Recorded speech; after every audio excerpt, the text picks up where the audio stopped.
Chapitre 3. La perception innocente. Section 1. Expiation sans sacrifice.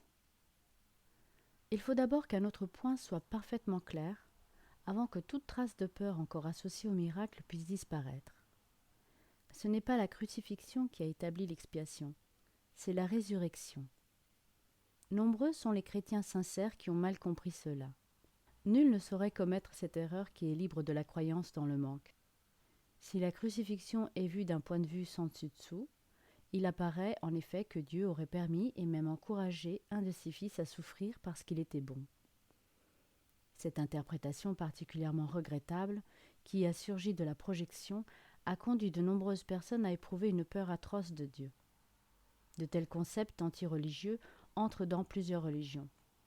Or, le vrai chrétien devrait s'arrêter et se demander « Comment cela se pourrait-il » Est-il vraisemblable que Dieu lui-même soit capable du type de pensée qui, ainsi que ses propres paroles l'ont clairement énoncé, est indigne de son Fils ? Comme toujours, la meilleure défense n'est pas d'attaquer la position d'un autre, mais plutôt de protéger la vérité. Il n'est pas sage d'accepter un concept quelconque s'il faut renverser tout un cadre de référence pour le justifier. Cette procédure est douloureuse dans ses applications mineures et franchement tragique sur une plus grande échelle. La persécution aboutit souvent à une tentative pour justifier cette terrible malperception, voulant que Dieu lui-même ait persécuté son propre Fils au nom du salut. Les mots mêmes sont insignifiants. Il a été particulièrement difficile de vaincre cela, parce que bien que l'erreur elle-même ne soit pas plus dure à corriger qu'une autre, beaucoup ont été désireux de l'abandonner, vu sa très grande valeur en tant que défense. Sous une forme atténuée, un parent dit « Cela me fait plus mal qu'à toi » et croit être disculpé d'avoir battu un enfant. Peux-tu croire que notre Père pense réellement de cette façon ? Il est tellement essentiel que toute pensée de ce genre soit dissipée qu'il faut nous assurer que rien de tel ne reste dans ton esprit. Je n'ai pas été puni parce que tu étais mauvais. La leçon entièrement bénigne qu'enseigne l'expiation est perdue si elle est contaminée par ce genre de distorsion sous quelque forme que ce soit. L'énoncé « À moi la vengeance, dit le Seigneur » est une malperception par laquelle on assigne à Dieu ses propres vieux péchés. Les vieux péchés n'ont rien à voir avec Dieu. Il ne les a pas créés et il ne les maintient pas. Dieu ne croit pas au châtiment. Son esprit ne crée pas de cette façon. Il ne te reproche pas tes mauvaises actions. Est-il vraisemblable qu'il me les reproche à moi ? Sois bien sûr de reconnaître à quel point cette supposition est absolument impossible et comment elle émane entièrement de la projection. Ce genre d'erreur est responsable d'une multitude d'erreurs connexes, y compris la croyance que Dieu a rejeté Adam et l'a chassé du jardin d'Éden. C'est aussi pourquoi tu peux croire de temps en temps que je te fourvoie. J'ai fait tous mes efforts pour utiliser des mots presque impossibles à distordre, mais il est toujours possible de déformer les symboles si tu le souhaites. Le sacrifice est une notion totalement inconnue de Dieu. Elle provient uniquement de la peur, et les gens qui ont peur peuvent être méchants. Faire des sacrifices de n'importe quelle sorte, c'est violer l'injonction que je t'ai faite d'être miséricordieux comme ton Père au ciel est miséricordieux. De nombreux chrétiens ont eu de la difficulté à se rendre compte que cela s'applique à eux. Les bons enseignants ne terrorisent jamais leurs étudiants. Terroriser, c'est attaquer, et cela a pour résultat le rejet de ce qu'offre l'enseignant. Le résultat est l'échec de l'apprentissage. J'ai été correctement désigné comme l'agneau de Dieu qui ôte les péchés du monde. Mais ceux qui représentent l'agneau taché de sang ne comprennent pas la signification du symbole. Lorsqu'il est bien compris, c'est un symbole très simple, qui parle de mon innocence.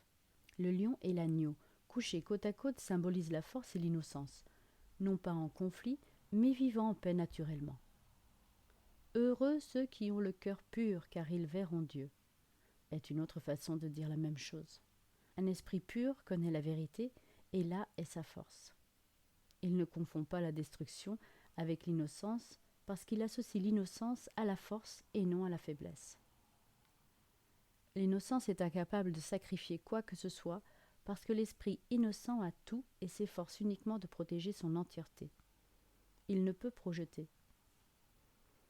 Il ne peut qu'honorer les autres esprits. parce que l'honneur est l'accueil naturel qui font aux autres qui sont comme eux ceux qui sont vraiment aimés. L'agneau ôte les péchés du monde, en ce sens que l'état d'innocence ou de grâce est un état dans lequel la signification de l'expiation est parfaitement apparente. Et l'expiation est entièrement non ambiguë. Elle est parfaitement claire parce qu'elle existe dans la lumière.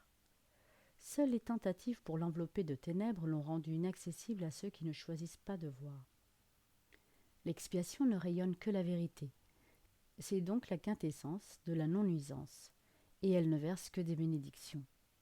Elle ne pourrait faire cela si elle provenait de toute autre chose que la parfaite innocence. L'innocence est sagesse, parce qu'elle n'a pas conscience du mal, et le mal n'existe pas. Toutefois, elle est parfaitement consciente de tout ce qui est vrai. La résurrection a démontré que rien ne peut détruire la vérité. Le bien peut résister à toute forme de mal, comme la lumière abolit les formes de ténèbres. L'expiation est donc la leçon parfaite. C'est la démonstration finale que toutes les autres leçons que j'ai enseignées sont vraies. Si tu peux accepter cette seule généralisation maintenant, il n'y aura pas besoin d'apprendre de nombreuses leçons moins importantes. Tu es délivré de toutes les erreurs si tu crois cela. L'innocence de Dieu est l'état véritable de l'esprit de son Fils. Dans cet état, ton esprit connaît Dieu, car Dieu n'est pas symbolique. Il est un fait. Connaissant son Fils tel qu'il est, tu te rends compte que l'expiation, et non le sacrifice, est le seul don qui convienne à l'autel de Dieu, où rien d'autre que la perfection n'a sa place. Ce que les innocents comprennent, c'est la vérité. C'est pourquoi leurs autels sont véritablement radieux. Section 2. Les miracles comme perception vraie. J'ai dit que les concepts de base dont parle ce cours ne sont pas affaire de degrés. Certains concepts fondamentaux ne peuvent pas être compris en tant qu'opposés. Il est impossible de concevoir la lumière et les ténèbres, ou tout et rien, comme des possibilités conjointes. Ils sont tout vrais ou tout faux. Et il est essentiel que tu te rendes compte que ta pensée continuera d'être erratique jusqu'à ce que tu t'engages fermement envers l'un ou l'autre. Toutefois, un engagement ferme envers les ténèbres ou le néant est impossible. Nul n'a jamais vécu qui n'ait fait l'expérience de quelque lumière ou de quelque chose. Nul, donc, n'est capable de nier totalement la vérité, même s'il pense qu'il le peut. L'innocence n'est pas un attribut partiel. Elle n'est pas réelle jusqu'à ce qu'elle soit totale. Ceux qui sont partiellement innocents peuvent être assez sots par moments. Ce n'est que lorsque leur innocence devient un point de vue d'application universelle qu'elle devient sagesse. Une perception innocente ou vraie signifie que jamais tu ne malperçois et que tu vois toujours véritablement. Plus simplement, cela signifie que tu ne vois jamais ce qui n'existe pas et vois toujours ce qui existe. Quand tu manques de confiance en ce que quelqu'un va faire, tu témoignes de ta croyance qu'il n'est pas dans son esprit juste. Voilà un cadre de référence qui n'est guère basé sur le miracle. Cela a aussi l'effet désastreux de nier le pouvoir du miracle. Le miracle perçoit toute chose telle qu'elle est. Si rien que la vérité existe, la vue de l'esprit juste ne peut rien voir d'autre que la perfection. J'ai dit que seul ce que Dieu crée, ou ce que tu crées avec la même volonté, a quelque existence réelle. Cela, donc, est tout ce que les innocents peuvent voir. Ils ne souffrent pas d'une perception distordue. Tu as peur de la volonté de Dieu parce que tu as utilisé ton propre esprit, qu'il a créé à l'image du sien pour mal créer. L'esprit ne peut mal créer que lorsqu'il croit qu'il n'est pas libre. Un esprit emprisonné n'est pas libre parce qu'il est possédé ou retenu par lui-même. Par conséquent, il est limité, et la volonté n'est pas libre de s'affirmer. Être un, c'est être d'un même esprit ou d'une même volonté. Quand la volonté de la filialité et celle du Père ne font qu'un, leur accord parfait est le ciel. Rien ne saurait prévaloir contre un fils de Dieu qui remet son esprit entre les mains de son Père. Ce faisant, l'esprit s'éveille de son sommeil et se souvient de son Créateur. Tout sentiment de séparation disparaît. Le Fils de Dieu fait partie de la Sainte Trinité, mais la Trinité elle-même est une. Il n'y a aucune confusion entre ces niveaux parce qu'ils sont d'un seul esprit et d'une seule volonté. Ce but indivisé crée une intégration parfaite et établit la paix de Dieu. Or, seuls ceux qui sont véritablement innocents peuvent percevoir cette vision, parce qu'ils ont le cœur pur. Les innocents défendent la perception vraie au lieu de se défendre contre elle, parce qu'ils comprennent la leçon de l'expiation. Ils sont sans le souhait d'attaquer, et donc ils voient véritablement. C'est ce que la Bible veut dire par « lorsqu'il paraîtra » ou sera perçu, nous serons semblables à lui, car nous le verrons tel qu'il est. La façon de corriger les distorsions, c'est de leur retirer ta foi pour l'investir seulement dans ce qui est vrai. Tu ne peux pas rendre le faux vrai. Si tu es désireux d'accepter ce qui est vrai dans tout ce que tu perçois, tu le laisses être vrai pour toi. La vérité vainc toute erreur, et ceux qui vivent dans l'erreur et le vide ne peuvent jamais trouver de réconfort durable. Si tu perçois véritablement, tu annules simultanément les malperceptions en toi-même et en autrui. Parce que tu vois les autres tels qu'ils sont. Tu leur offres ton acceptation de leur vérité pour qu'ils puissent eux-mêmes l'accepter. Telle est la guérison que le miracle induit. Section 3. Perception versus connaissance. Nous avons insisté sur la perception et nous avons très peu parlé jusqu'à présent de la connaissance. C'est que la perception doit être redressée avant que tu puisses connaître quoi que ce soit. Connaître, c'est être certain. L'incertitude signifie que tu ne connais pas. La connaissance est pouvoir parce qu'elle est certaine et la certitude est force. La perception est temporaire. En tant qu'attribut de la croyance en l'espace et le temps, elle est sujette soit à la peur ou à l'amour. Les malperceptions produisent la peur et les perceptions vraies encouragent l'amour. Mais aucune n'apporte de certitude parce que toute perception varie. Voilà pourquoi ce n'est pas la connaissance. La perception vraie est la base de la connaissance, mais connaître est l'affirmation de la vérité et par-delà toute perception. Toutes tes difficultés viennent du fait que tu ne te reconnais pas toi-même, ni ton frère, ni Dieu.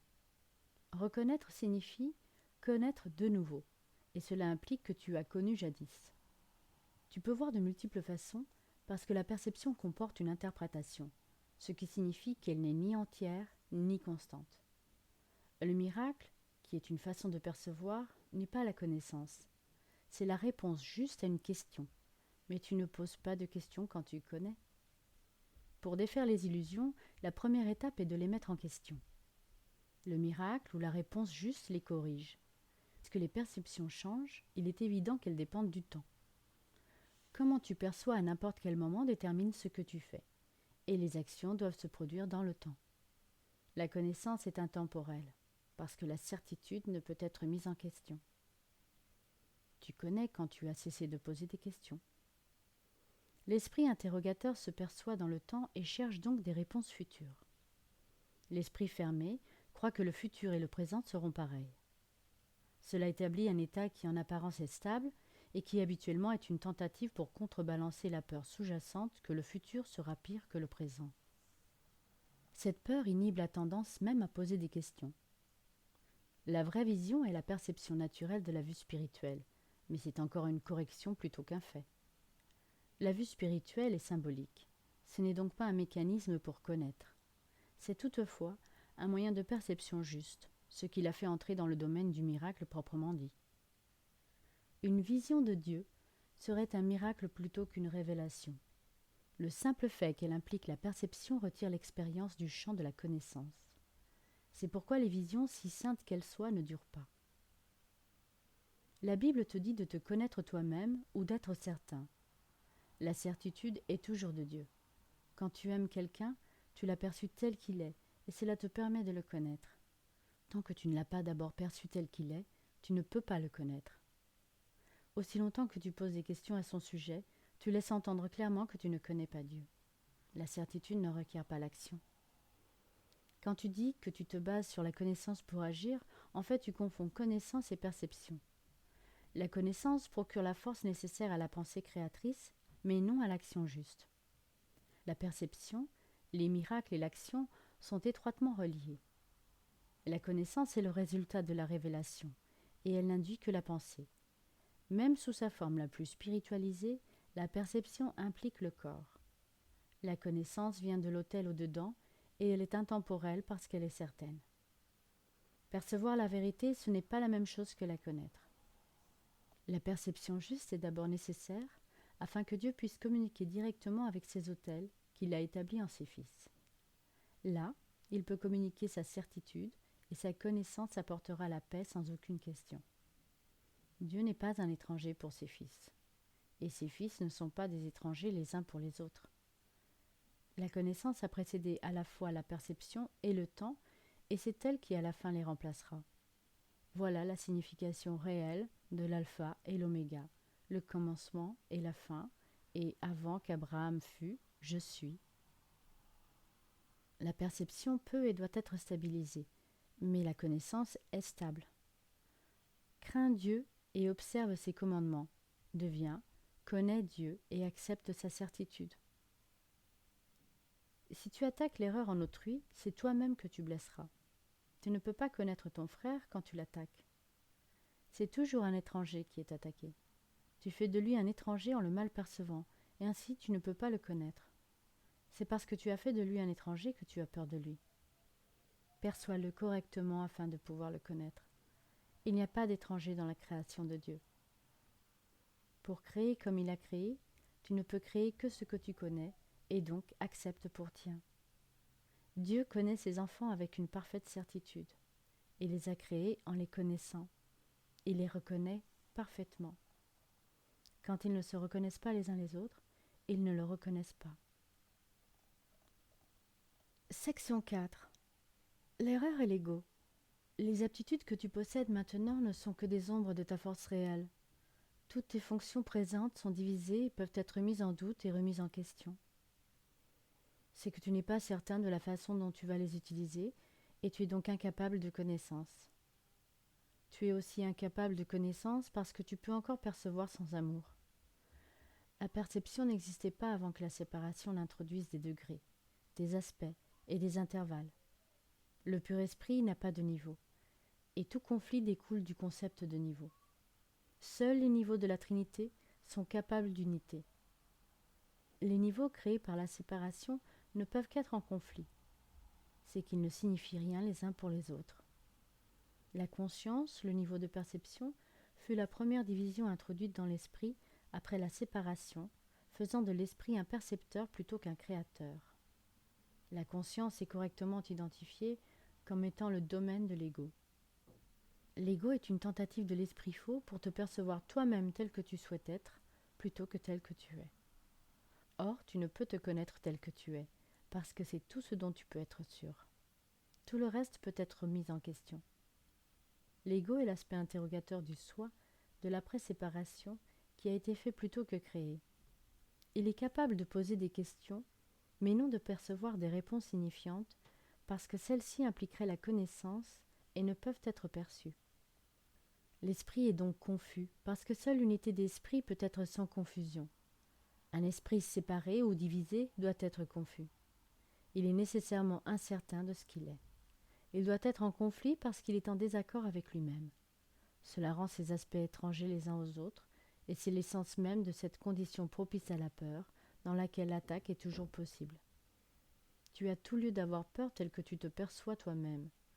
C'est pourquoi tu ne peux pas échapper de la peur jusqu'à ce que tu te rendes compte que tu n'es pas et ne pouvais pas te créer toi-même. Tu ne peux jamais rendre vraies tes malperceptions, et ta création est au-delà de ta propre erreur. C'est pourquoi il faudra que tu finisses par choisir de guérir la séparation. Il ne faut pas confondre la justesse d'esprit avec l'esprit connaissant, parce qu'elle ne peut s'appliquer qu'à la perception juste. Tu peux être de l'esprit juste ou de l'esprit faux, et même là, il peut y avoir des degrés, ce qui démontre clairement que la connaissance n'y entre pas. Employée correctement, l'expression justesse d'esprit sert à désigner la correction de la fausseté d'esprit, et elle s'applique à l'état d'esprit qui induit la perception exacte.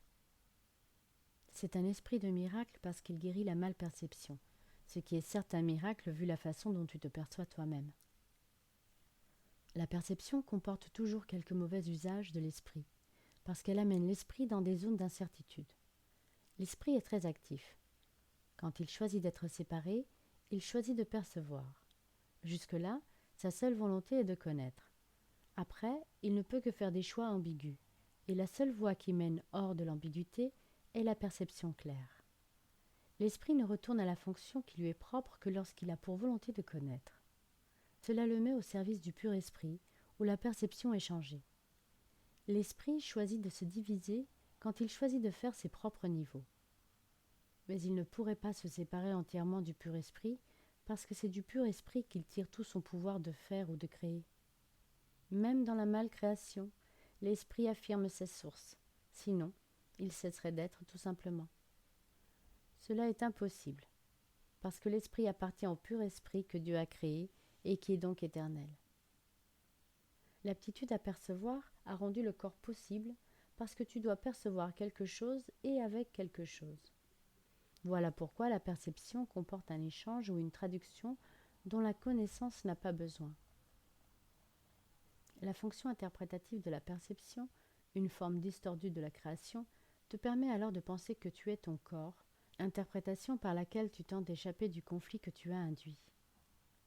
Le pur esprit, qui connaît, ne saurait se concilier avec cette perte de pouvoir parce qu'il est incapable de ténèbres. Cela rend le pur esprit presque inaccessible.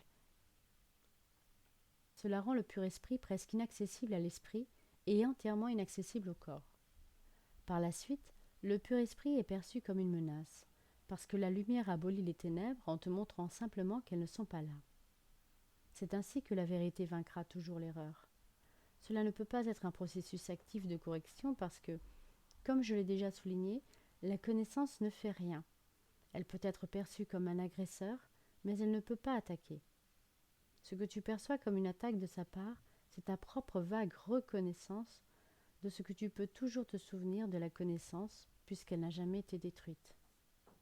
Dieu et ses créations restent en toute sûreté et connaissent donc qu'il n'existe aucune malcréation. La vérité ne peut pas s'occuper des erreurs que tu veux, toi. J'étais un homme qui se souvenait du pur esprit et de sa connaissance. En tant qu'homme, je n'ai pas tenté de contrebalancer l'erreur par la connaissance, mais de corriger l'erreur de bas en haut. J'ai démontré à la fois l'impuissance du corps et la puissance de l'esprit. En unissant ma volonté à celle de mon Créateur, je me suis naturellement souvenu du pur esprit et de son but réel. Je ne peux pas unir pour toi ta volonté à celle de Dieu. Mais je peux effacer toutes les malperceptions de ton esprit si tu me laisses le guider. Seules tes malperceptions te barrent la route.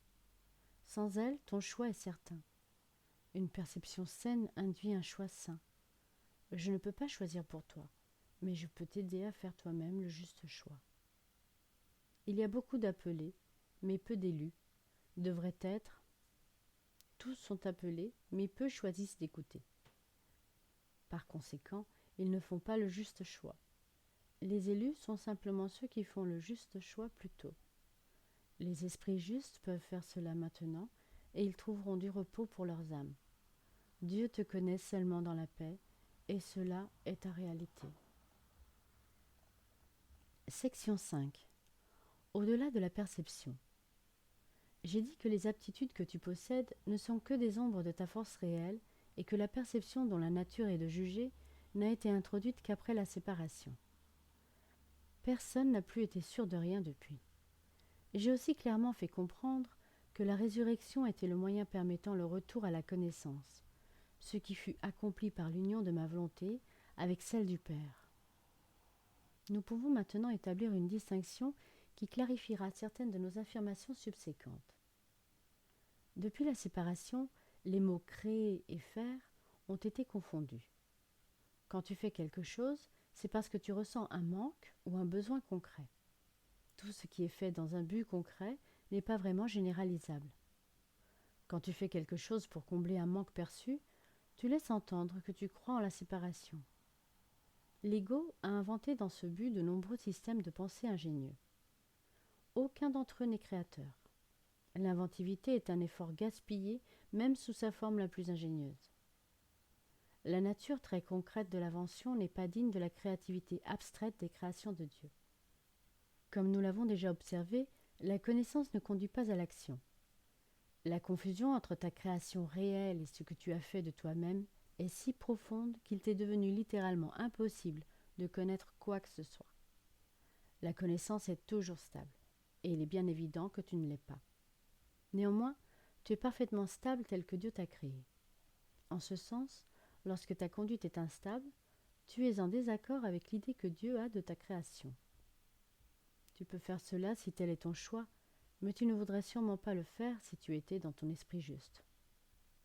La question fondamentale que tu te poses continuellement ne peut pas correctement s'adresser à toi. Tu ne cesses de demander ce que tu es. Cela implique non seulement que tu connais la réponse, mais aussi que c'est à toi qu'il appartient de la fournir. Or, tu ne peux pas te percevoir correctement. Tu n'as pas d'image à percevoir. Le mot image est toujours relié à la perception et il ne fait pas partie de la connaissance. Les images sont symboliques. Elles représentent quelque chose d'autre. L'idée de changer ton image reconnaît le pouvoir de la perception, mais cela implique aussi qu'il n'y a rien de stable à connaître. Connaître n'est pas susceptible d'interprétation. Tu peux essayer d'interpréter la signification, mais cela est toujours sujet à l'erreur parce que cela porte sur la perception de la signification. De telles incongruités sont le résultat de tentatives pour te voir à la fois comme séparé et inséparé. Il est impossible de faire une confusion aussi fondamentale sans accroître encore davantage ta confusion générale. Ton esprit est peut-être devenu très ingénieux, mais comme il arrive toujours lorsque méthode et contenu sont séparés, il est utilisé dans une vaine tentative pour trouver l'issue d'une voie sans issue. L'ingéniosité est totalement divorcée de la connaissance, parce que la connaissance ne requiert pas d'ingéniosité. L'ingéniosité n'est pas la vérité qui te rendra libre, mais tu es libre du besoin d'en user quand tu es désireux d'en lâcher prise. La prière est une façon de demander quelque chose. C'est le véhicule des miracles. Mais la seule prière qui ait une signification est la prière pour le pardon, parce que ceux qui ont été pardonnés ont tout. Une fois le pardon accepté, la prière au sens habituel n'a plus aucune signification. La prière pour le pardon, ce n'est rien de plus qu'une requête pour être à même de reconnaître ce que tu as déjà. En choisissant la perception au lieu de la connaissance, tu t'es placé dans une position où tu ne pourrais ressembler à ton Père qu'en percevant miraculeusement. Tu as perdu la connaissance d'être toi-même un miracle de Dieu. La création est ta source et ta seule fonction réelle. L'énoncé « Dieu créa l'homme à son image et à sa ressemblance » a besoin d'être réinterprété. Par image, on peut entendre penser, et par ressemblance, de même qualité. Dieu a bel et bien créé le pur esprit dans sa propre pensée et d'une qualité pareille à la sienne. Il n'y a rien d'autre. La perception, par contre, est impossible sans la croyance en plus et moins. À chaque niveau, elle comporte une sélection. La perception est un processus continuel d'acceptation et de rejet, d'organisation et de réorganisation, de passage et de changement. L'évaluation est une partie essentielle de la perception parce que les jugements sont nécessaires pour sélectionner. Qu'advient-il des perceptions s'il n'y a pas de jugement et rien que parfaite égalité ? La perception devient impossible. La vérité peut seulement être connue. Tout en elle est également vrai, et connaître n'importe quelle de ses parties, c'est la connaître tout entière. Seule la perception comporte une conscience partielle. La connaissance transcende les lois qui gouvernent la perception parce qu'une connaissance partielle est impossible. Elle est une et entière et n'a pas de parties séparées. Toi, qui réellement ne fais qu'un avec elle, tu as seulement besoin de te connaître toi-même pour que ta connaissance soit complète. Connaître le miracle de Dieu, c'est connaître Dieu. Le pardon est la guérison de la perception de séparation. Une perception correcte de ton frère est nécessaire parce que les esprits ont choisi de se voir eux-mêmes séparés. Le pur esprit connaît Dieu complètement. Tel est son pouvoir miraculeux. Le fait que chacun possède ce pouvoir complètement est une condition tout à fait étrangère à la pensée du monde. Le monde croit que si quiconque a tout, il ne reste plus rien. Mais les miracles de Dieu sont aussi totaux que ses pensées, parce qu'ils sont ses pensées. Aussi longtemps que dure la perception, la prière aura une place. Puisque la perception repose sur le manque, ceux qui perçoivent n'ont pas totalement accepté l'expiation et ne se sont pas totalement donnés à la vérité. La perception est basée sur un état séparé, de sorte que quiconque perçoit a besoin de guérison. C'est la communion, et non la prière, qui est l'état naturel de ceux qui connaissent. Dieu et son miracle sont inséparables. Quelles sont belles, en effet, les pensées de Dieu qui vivent dans sa lumière. Ta valeur est au-delà de la perception parce qu'elle est au-delà du doute. Ne te perçois pas sous des lumières différentes. Connais-toi dans la seule lumière où le miracle qui est toi est parfaitement clair. Section 6. Le jugement et le problème de l'autorité. Nous avons déjà parlé du jugement dernier, mais pas suffisamment en détail. Après le jugement dernier, il n'y en aura plus. Le jugement est symbolique parce qu'au-delà de la perception, il n'y a pas de jugement. Quand la Bible dit « Ne jugez point, afin que vous ne soyez point jugés », cela signifie que si tu juges la réalité d'autrui, tu ne pourras pas éviter de juger la tienne. C'est le choix de juger plutôt que de connaître qui est la cause qui te fait perdre la paix. Le jugement est le processus sur lequel repose la perception mais non la connaissance.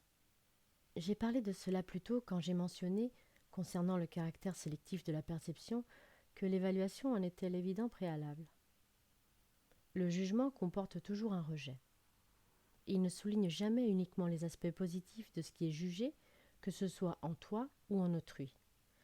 Ce qui a été perçu et rejeté, ou jugé et trouvé insuffisant, reste dans ton esprit parce que tu l'as perçu. L'une des illusions dont tu souffres est de croire que ce que tu as jugé et rejeté n'a aucun effet. Cela ne peut pas être vrai, à moins de croire aussi que ce que tu as jugé et rejeté n'existe pas. De toute évidence, ce n'est pas ce que tu crois, sinon tu ne l'aurais pas jugé et rejeté. Peu importe en définitive que ton jugement soit juste ou faux, dans les deux cas tu places ta croyance dans l'irréel. Cela est inévitable, quel que soit le type de jugement, parce que le jugement implique la croyance que tu peux faire une sélection parmi la réalité. Tu n'as aucune idée de l'immense délivrance et de la paix profonde qui viennent d'une rencontre totalement dépourvue de jugement avec toi-même et avec tes frères. Quand tu reconnais ce que tu es et ce que sont tes frères, tu te rends compte que de les juger de quelque façon que ce soit n'a aucune signification. En fait, ce qu'ils signifient est perdu pour toi précisément parce que tu les juges. Toute incertitude vient du fait que tu te crois contraint de juger. Tu n'as pas besoin du jugement pour organiser ta vie, et tu n'en as certainement pas besoin pour t'organiser toi-même. En présence de la connaissance, tout jugement est automatiquement suspendu, et c'est ce processus qui permet à la reconnaissance de remplacer la perception. Tu as très peur de tout ce que tu as perçu, mais as refusé d'accepter. Tu crois que, parce que tu as refusé de l'accepter, tu en as perdu le contrôle. C'est pourquoi tu le vois dans tes cauchemars ou sous d'agréables déguisements dans ce qui semble être tes rêves plus heureux. Rien de ce que tu as refusé d'accepter ne peut être amené à la conscience. Ce n'est pas dangereux en soi, mais tu en as fait quelque chose qui te paraît dangereux. Quand tu es fatigué, c'est parce que tu t'es jugé capable d'être fatigué. Quand tu ris de quelqu'un, c'est parce que tu l'as jugé indigne. Quand tu ris de toi-même, il faut que tu ris aussi des autres, ne serait-ce que parce que tu ne peux pas supporter l'idée d'être plus indigne qu'ils le sont. Tout cela te fatigue, parce que c'est essentiellement décourageant. Tu n'es pas réellement capable d'être fatigué, mais tu es parfaitement capable de te lasser. L'effort qu'exige le jugement incessant est pratiquement intolérable. Il est curieux qu'une aptitude aussi débilitante soit tellement chérie. Or, si tu souhaites être l'auteur de la réalité, tu persisteras à t'accrocher au jugement. Tu considéreras aussi le jugement avec frayeur, croyant qu'un jour il sera utilisé contre toi. Cette croyance ne peut exister que dans la mesure où tu crois à l'efficacité du jugement comme arme de défense pour ta propre autorité. Dieu n'offre que miséricorde. Tes paroles ne devraient refléter que la miséricorde, car c'est ce que tu as reçu, et c'est ce que tu devrais donner. La justice est un expédient temporaire, ou une tentative pour t'enseigner la signification de la miséricorde. Elle juge uniquement parce que tu es capable d'injustice. J'ai parlé de symptômes différents, et à ce niveau les variations sont presque infinies. Toutefois, il y a une seule cause pour elles toutes. Le problème de l'autorité. C'est la racine de tous les maux. Chaque symptôme que fait l'ego comporte une contradiction interne parce que l'esprit est divisé entre l'ego et le Saint-Esprit, si bien que tout ce que fait l'ego est incomplet et contradictoire. Cette position intenable est le résultat du problème de l'autorité qui, parce qu'il accepte comme prémisse la seule pensée inconcevable, ne peut produire que des idées qui sont inconcevables. Le problème de l'autorité est en fait une question de titre d'auteur. Quand tu as un problème avec l'autorité, c'est toujours parce que tu crois que tu es l'auteur de toi-même et que tu projettes sur les autres ton propre délire. Alors, tu perçois la situation comme si les autres se battaient littéralement avec toi pour être ton auteur. C'est l'erreur fondamentale que font tous ceux qui croient avoir usurpé le pouvoir de Dieu. Cette croyance leur fait très peur, mais Dieu n'en est guère troublé. Il a toutefois très hâte de la défaire, non pour punir ses enfants, mais seulement parce qu'il connaît qu'elle les rend malheureux. Aux créations de Dieu est donné leur véritable titre d'auteur. Mais tu préfères être anonyme lorsque tu choisis de te séparer de ton auteur. Étant incertain de ton véritable titre d'auteur, tu crois que ta création était anonyme. Cela te laisse dans une position où il semble signifiant de croire que tu t'es créé toi-même.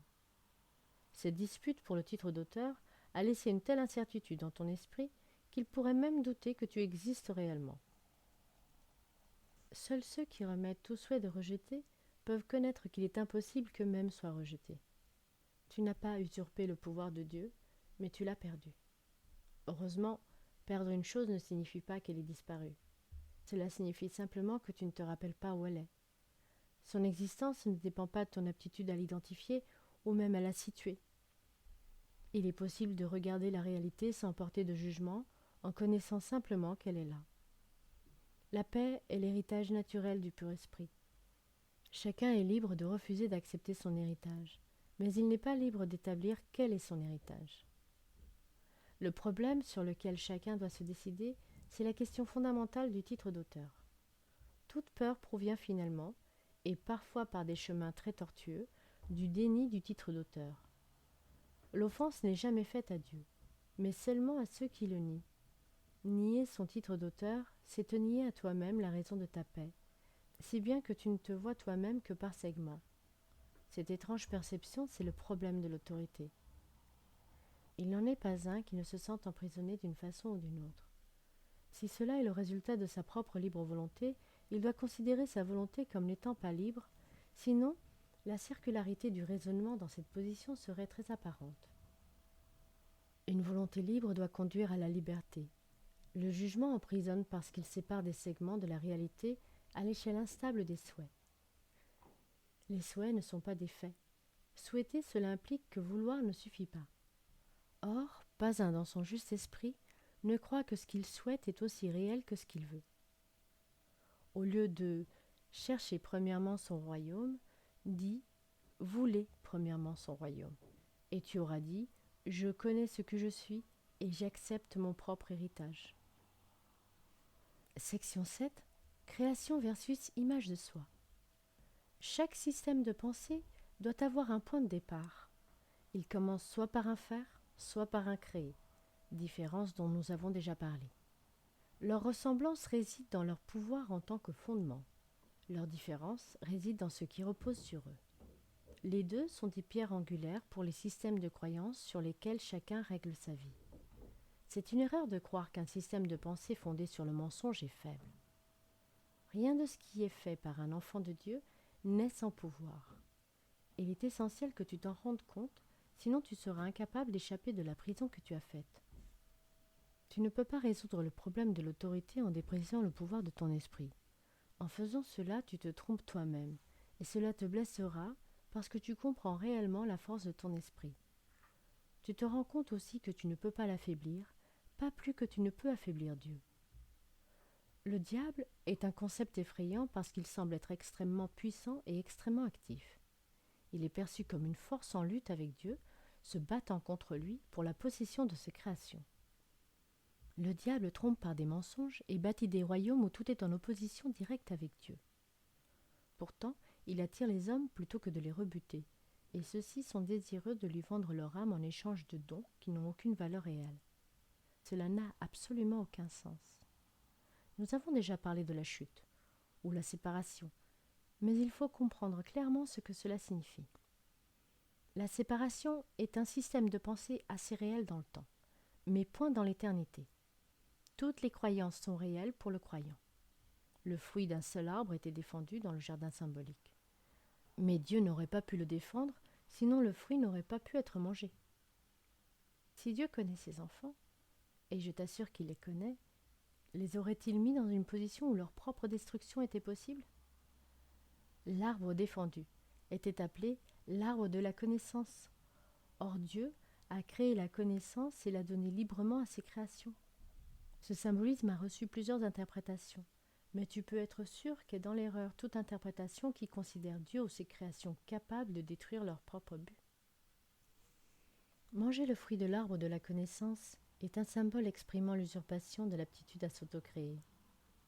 C'est le seul sens dans lequel Dieu et ses créations ne sont pas co-créateurs. La croyance qu'ils le sont est contenue implicitement dans le concept de soi, ou la tendance du soi à se faire une image de lui-même. Les images sont perçues et non connues. La connaissance ne peut pas tromper, mais la perception si. Tu peux te percevoir comme te créant toi-même, mais tu ne peux pas faire plus que le croire. Tu ne peux pas faire que ce soit vrai. Et, comme je l'ai dit plus tôt, quand tu percevras enfin correctement, tu ne pourras que te réjouir de ne pas pouvoir le faire. D'ici là, toutefois, la croyance que tu le peux est la première pierre de ton système de pensée, et toutes tes défenses sont utilisées pour attaquer les idées qui pourraient la porter à la lumière. Tu crois encore que tu es une image que tu as faite toi-même. Ton esprit et le Saint-Esprit sont divisés sur ce point. Et il n'y a pas de solution tant que tu crois la seule chose qui soit littéralement inconcevable. C'est pourquoi tu ne peux pas créer et tu es rempli de peur au sujet de ce que tu fais. L'esprit peut rendre la croyance en la séparation très réelle et très apeurante. Et c'est cette croyance qui est le diable. Elle est puissante, active, destructrice et nettement en opposition avec Dieu, parce qu'elle nie littéralement sa paternité. Considère ta vie et vois ce que le diable a fait. Mais rends-toi compte que ce fer va sûrement se dissoudre à la lumière de la vérité, parce que son fondement est un mensonge. Ta création par Dieu est le seul fondement qui ne peut être ébranlé, parce que la lumière est en lui. Ton point de départ est la vérité, et tu dois retourner à ton commencement. Bien des choses ont été vues depuis, mais rien ne s'est réellement passé. Ton soi est encore en paix, bien que ton esprit soit en conflit. Tu n'as pas encore remonté assez loin et c'est pourquoi tu t'as peur à ce point. À mesure que tu t'approches du commencement, tu sens sur toi la peur de la destruction de ton système de pensée comme si c'était la peur de la mort. De mort, il n'y en a pas, mais il y a une croyance en la mort. Le sarment qui ne porte pas de fruits sera coupé et séchera. Réjouis-toi. La lumière luira du véritable fondement de la vie et ton propre système de pensée se trouvera corrigé. Il ne peut pas tenir autrement. Toi qui as peur du salut, tu choisis la mort. La vie et la mort, la lumière et les ténèbres, la connaissance et la perception sont inconciliables. Croire qu'ils peuvent être réconciliés, c'est croire que Dieu et son Fils ne peuvent pas l'être. Seule l'unité de la connaissance est libre de conflit.